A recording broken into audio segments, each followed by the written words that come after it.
নাহিদ রানার গতি আর বাউন্সারে দিশেহারা জিম্বাবুয়ের ব্যাটাররা দ্বিতীয় দিনের শুরুতেই উইকেট তুলে দলকে সঠিক পথে ফেরালেন রানা। দুর্দান্ত ক্যাচ মমিনুল হকের, কম যাননি হাসান মাহমুদও। হাসানের ইনসুইংয়ে লন্ডভন্ড স্টাম্পের গড়াগড়ি শুরু।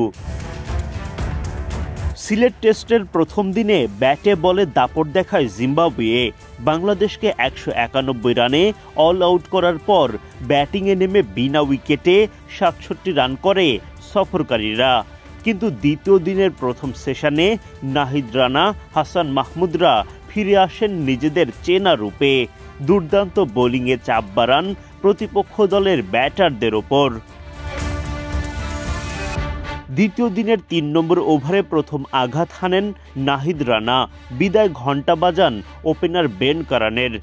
রানার বাউন্সারে মমিনুল হকের হাতে ক্যাচ দিয়ে ফেরেন তিনি। বাংলাদেশ পায় প্রথম উইকেটের দেখা।